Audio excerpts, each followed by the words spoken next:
Hello everybody, I'm Paul Beckwith, and in this video I want to talk about James Hansen's most recent post on his blog at Columbia University called Three Things All at Once All the Time.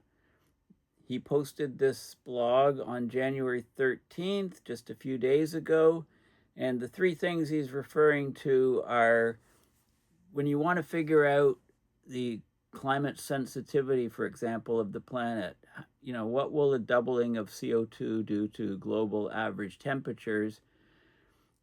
And when you want to figure out what's happening, like what do you rely on? Well, the three things he's talking about are paleoclimate, or climate in the past, especially in the deep past. How did climate change during ice age cycles, during all these interglacial cycles going back hundreds, thousands, millions of years. But paleoclimate is only one part of the story. You need to look at modern observations and see what's happening. And then there's also the climate modeling that we can often rely on. And for people that are working in one of these specific areas, they tend to overestimate the importance of their own area and underestimate the importance of other areas. So if we want to really figure out how the climate system is responding to what we're doing to it, we need to really consider all of these three things all at once, all the time. So let's have a look at what he actually came out and wrote, because he's preparing for his book launch, hopefully happens soon in the spring. And so he considers this kind of like a prologue, sort of a backgrounder with the book in mind. So this is James Hansen, Columbia University, pictures of him throughout the years. He's one of my definite go-to guys for climate. Anything he writes, I make sure I read. And he's been doing this for a long time, and I would say he's the best, one of the best on the globe for climate stuff. And this is his group, Climate Science Awareness and Solutions Program, Earth Institute, Columbia University.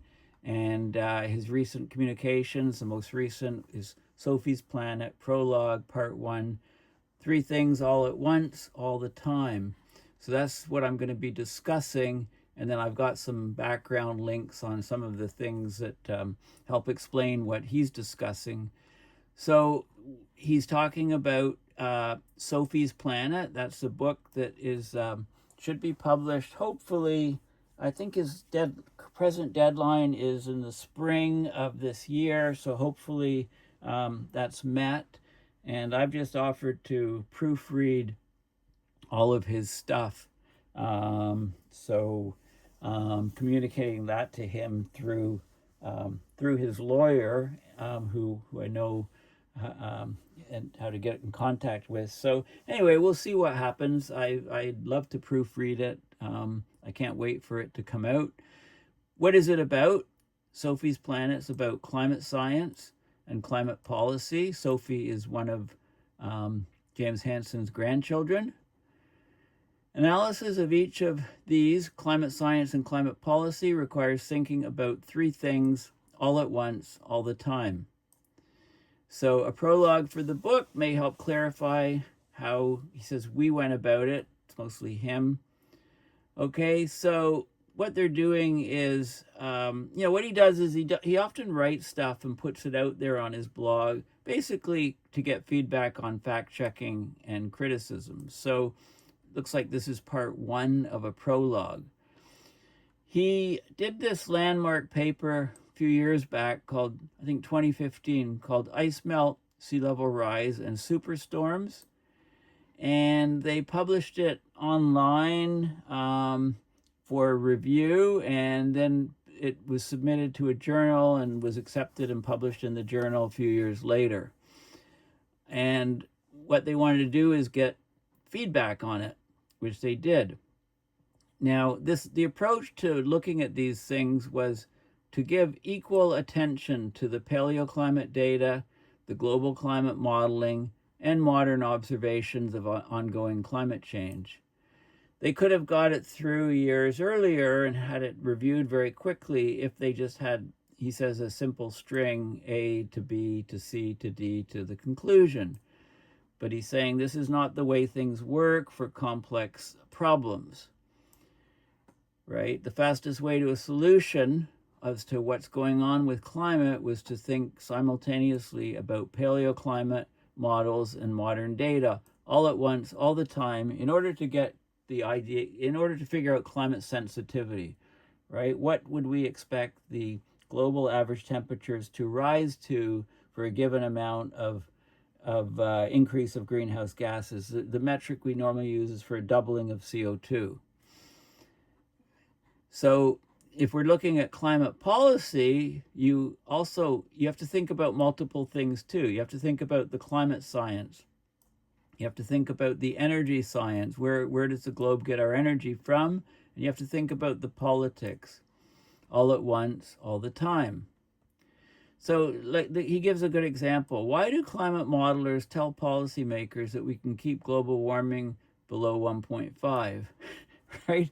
The data is already showing that it's long past the time when that was possible. We've blown past 1.5 on a number of years. The average temperature in the last 3 years has been, is at that level. So, we can't keep talking about how do we keep it to 1.5. Like, there's not reality there. Models need to be constrained by energy science and by reality, a realistic assessment, modern observations, and then an assessment of what the public wants and will accept. Like, there has to be a reality element.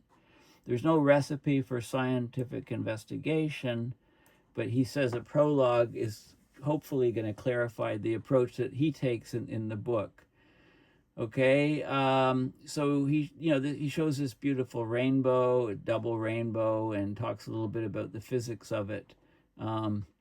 So anyway, getting to this prologue, why a prologue as well as a preface? So a preface introduces something like a book. A prologue sort of sets the situation for what things are like. It's a guide to the story with many facets.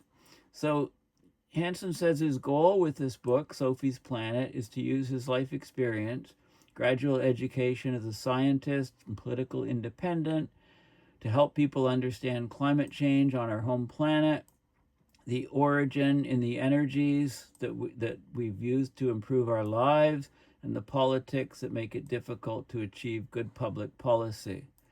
So he gives his own opinion, but his aim is to illuminate the journey, his journey, and let you form your own opinion based on what you see.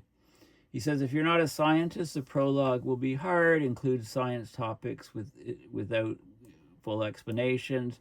But he says he explains these things at an elementary level in the book.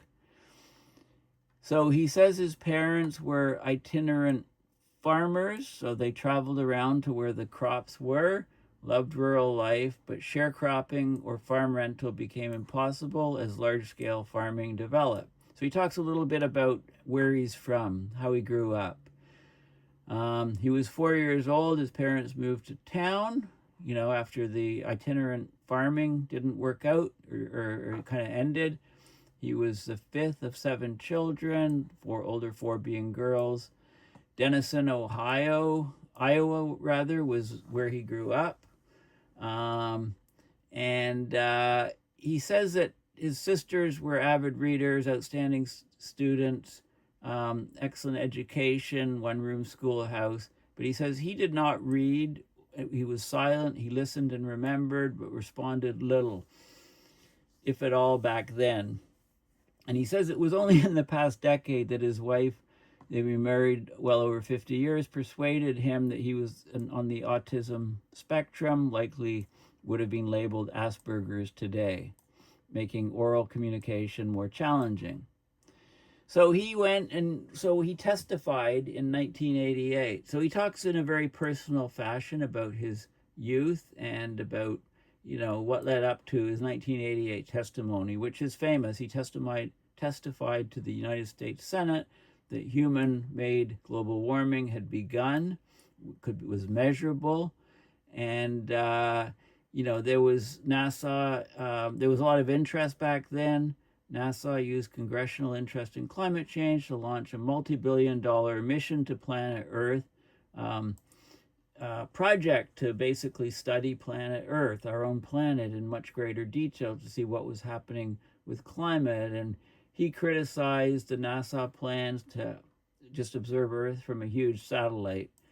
And he said, some of his criticisms, he thinks they prevented him from getting key climate data and funding and so on, and reflects that if he'd had better social skills, crucial data may have been obtained earlier, but that was not to be.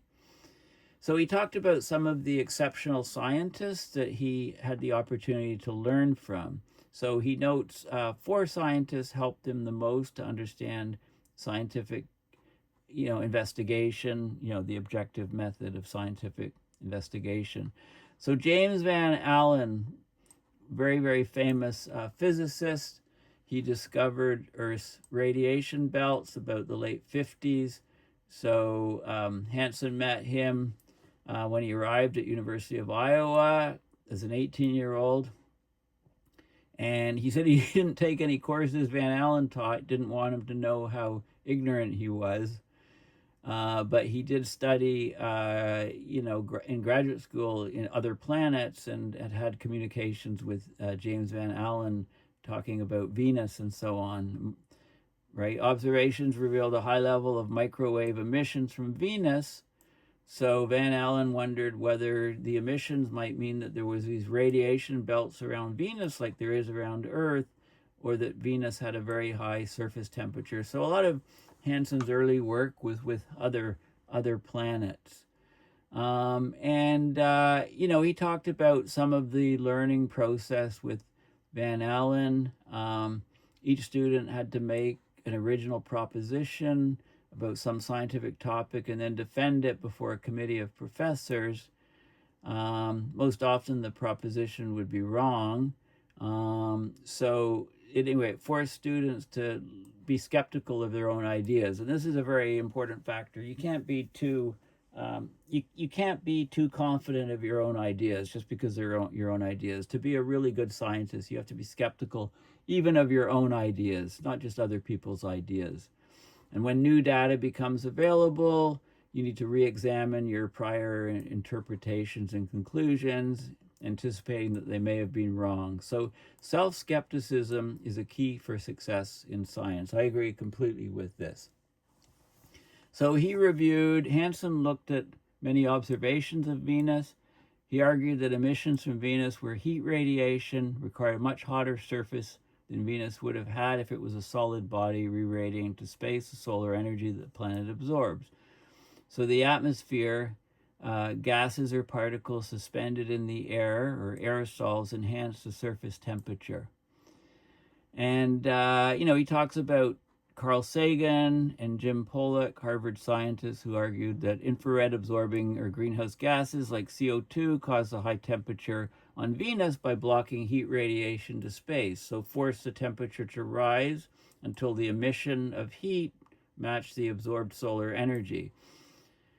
So, and Hansen added in that aerosols were also important. They blocked heat radiation to space. So he was looking basically at climate change, the climate on Venus, right? And then that really got him into, understanding the sun-planet interactions, the solar evolution, and Earth's long-term future. Then he worked with, there was another person that was influential, a scientist, was Henk van de Hulst, 25-year-old grad student from Netherlands, predicting that the hydrogen atom, which is everywhere in interstellar space, ubiquitous in interstellar space, must produce an absorption line near 21 centimeters wavelength, lower end of the microwave portion of the electromagnetic spectrum. And this was verified, and 21 centimeter emissions were used to map the distribution of hydrogen in space. So there's a bit of physics involved here to do with the spin, the nuclear spin, because if the spin was positive or negative, it changed the energy of the emissions, and the gap was the difference between the two emissions from spin up, spin down. So a bit of physics involved in there. Anyway, this guy wrote a book, Light Scattering by Small Particles, that became sort of the Bible for students and scientists to study scattering of sunlight by water drops, ice crystals, and other particles. So he gives this example. So this leads back to the beautiful scattering here of light in water droplets. So if light enters the water droplet, the light bends, refracts depending on the wavelength, and reflects from the back of the water drop, comes to the front of the water drop, refracts out, and creates this rainbow pattern. And the secondary rainbow is from light having a double reflection inside the water drop. So he explains, it kind of explains the physics of rainbows, which is why he puts that in there. So the most beautiful result of light scattering in our atmosphere is the rainbow.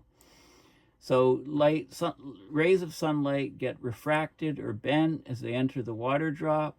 They're reflected off the back of the drop, and they're refracted again as they exit the water drop. The angle of refraction depends slightly on the wavelength of the light, so the sunlight emerging from the drop fans out into the spectrum from ultraviolet to infrared, creating the rainbow. And then, of course, it's a double refraction that creates the secondary rainbow. So there's a lot of physics in that. He talks here about the hydrogen atom consists of one proton, one orbiting electron, two slightly different energy states depending on the spin of the electron. So if the spin of the electron and proton are parallel, that's associated with a certain energy state of the hydrogen, and if they're anti-parallel, it's a different energy state, and the difference between those two states is 21 centimeters wavelength of the radiation. So when the hydrogen atom flips from the higher energy parallel spin state to the lower energy anti-parallel state, it emits 21 centimeter radiation, and this happens around the universe, so you can see where hydrogen is around the universe. So he looked at, he really studied Venus and how, and clouds that shrouded the planet, the polarization of light, the electric field of the light coming off varied. It was strongly polarized at different locations of Venus in its orbit. So there was a hint of sort of like a rainbow type situation on Venus. Sunlight reflected by a cloud drop is polarized just as sunlight reflected by a wet highway or water body is polarized. So, this is why polarized sunglasses, they block one of the electric field, the one orientation of the electric field, and they pass through another. So, we're talking about microphysics, size, shape, and composition of the scattering particles. So a lot of physics in this, and he collected lots of stuff on Venus, and then they applied to the National Science Foundation to get to study he wanted to study under the world's top expert in light scattering. So he did go and study under Van der Halt. He spent more than a decade focused on light scattering. So the Venus thing worked out, but he discovered a lot about aerosols, and then became more and more interested in what was going on with the climate, and that leads to the famous climate study directed by Jule Charney. So Charney was a dominant figure in atmospheric science 3 decades after World War II. He was a meteorologist in a group headed by Bjerknes, recent arrival from Norway. This was sort of the beginnings of weather forecasting, weather prediction. And so they analyzed the physics of the atmosphere, ocean dynamics, and, Charney headed a meteorology group at the Institute for Advanced Studies at Princeton, make the first weather forecast based on fundamental equations for atmospheric structure and motion using the then emerging electronic computer.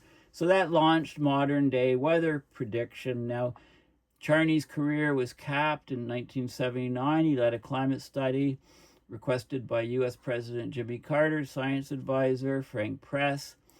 Right, there was concern that humans could alter global climate by increasing fossil fuels, coal, oil, and gas for energy needs, adding long-lived CO2 to the atmosphere.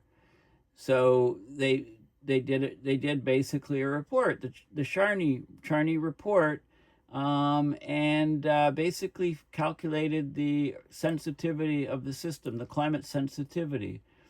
They found out how climate forcing that drives climate change, how much climate change would occur, how much global temperature would rise.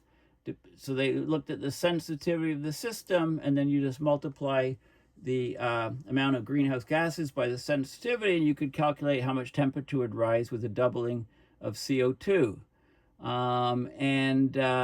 They calculated those numbers. It's all in the report, and they came up with a number about between 1.5 and 4.5 degrees Celsius, centered at 3 degrees Celsius. And we're, modern day calculations, this was way before its time, this report, modern day calculations are showing that we're in that range, but probably near the upper part of that range.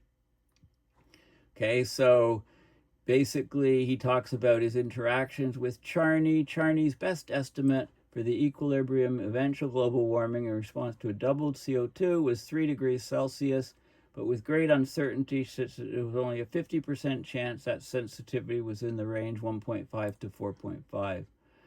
Okay, so basically, more than 40 years later, the 2021 UN climate assessment still gave 3 as the most likely response, the large uncertainty, but only in the last few years since then, information's become available. It proves climate sensitivity is substantially higher than the UN's best estimate of 3. It's more like 4.5 or even higher. Now, Charney died of lung cancer just 2 years after his 1979 report.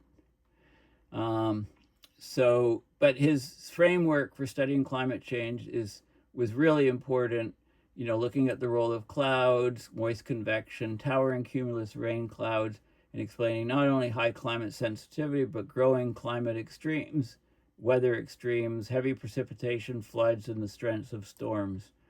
Okay, cumulus convection. Okay, so this is basically it.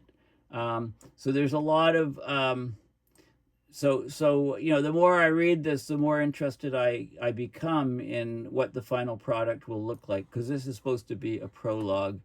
Like I say, I really try not to miss anything that James Hansen puts out. And I put a couple of secondary things here, like there's a good article here about rainbows, about the formation of secondary rainbows, right? You've got the primary rainbows, secondary one, right? This is one reflection within the water drop. This is two reflection from 2 surfaces within the water drop. So it's fainter. It's at a different angle. There's about a 10-degree separation, and it's also very dark in here. And the way the colors are spread here are opposite here because of the second reflection. And there's a lot of good information on the Wikipedia page on rainbows. So it goes into details of how the rainbow is formed, and so the angle of what happens. There's a specific angle of the light reflecting to come back and form the rainbow. So the light comes in, it refracts, and that's wavelength dependent. Refraction is just bending. Different wavelengths bend at different amounts. And then it reflects and it separates the wavelengths even more. So it comes out with the color spectrum broken. And so you can calculate the different angles, and then the double rainbow is formed here. And this is something called Alexander's band. It's darker here. So the physics is fascinating for rainbows. If you're in an airplane, you can see a full circle rainbow, and you can get different rainbows, reflection rainbows, and monochrome, one color rainbows, higher order rainbows in falling water, fog bows, and all kinds of stuff. So it's really fascinating physics. And this is this is a paper. This is sort of a landmark paper, 2015. Hansen and multiple authors that they put out on the web, and then they got lots of feedback, and they kept modifying it, and then eventually they submitted it to a journal. So they went through a completely different way to get this thing published than most scientific papers. So now he's, his book's coming out. He wants a prologue, introductory sections, and I guess they'll be within the book maybe before, so the book will get longer and longer, I guess. And, he basically, he said his parents were itinerant farmers. They're laborers who travel seasonally for work, following crop cycles to get employment in planting, cultivating, and harvesting, right? Fewer and fewer people are like this, I think, today. And then you can, on Wikipedia, they have a good section on the Senate hearing from James Hansen in 1988. Here he is testifying to the U.S. Senate Committee on Energy and Natural Resources.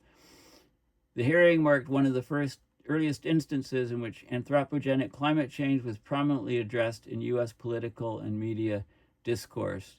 And you can actually look at the video of the speech and so on, and the impact was very large. It was the first one in the U.S. And then there's good sections here. I'll include these links on the Van Allen radiation belts. Basically, you've got the Earth here. This is the rotational axis of the Earth is spinning, and then the magnetic axis is offset from the rotational axis. And because it's lined this way, you get the magnetic fields here and here. So an inner radiation belt, outer belt. This is all from the work of Van Allen. And it talks about that in detail. And then we have a great discussion of Jule Charney, the American meteorologist, and his work. And you can read his report, his 22-page report that he wrote, the Charney report in 1979, that estimated the most probable global warming for a doubling of CO2 was to be near 3 Celsius, but the error was large, plus or minus 1.5. So the range from 1.5 Celsius to 4.5, and values higher than 4.5 cannot be excluded. But okay, so this was a very report well ahead of its time, because present modeling and computers and all of this stuff shows that it's at the high end, but it's within the range. And there's a video talking about Charney and Lorentz at MIT, and it's basically started the field of meteorology. So these are very important people in the history of climate and weather. And there's a good section on this Van de Hulst guy who found the existence of the 21 centimeter line or radiative line of hydrogen, so you could map hydrogen throughout the galaxy and so on. And that was also a very important finding. So anyway, I highly recommend that you follow what James Hansen posts and writes. And when his book comes out, hopefully in the spring, hopefully it's not delayed more, but don't ask me to bet, to put odds on it coming out in the spring. It's been delayed quite a bit over the last year or so, but hopefully it comes out soon, and it'll be a must read for people, and I'll review it in multiple videos and cover it in great detail. Anyway, thank you for listening. Please consider going to my website, paulbeckwith.net, and donating to PayPal to support my research and videos, or you can find me on GoFundMe, and I'm also all over the internet, on social media, etc. Anyway, thank you for listening, and yeah, bye for now.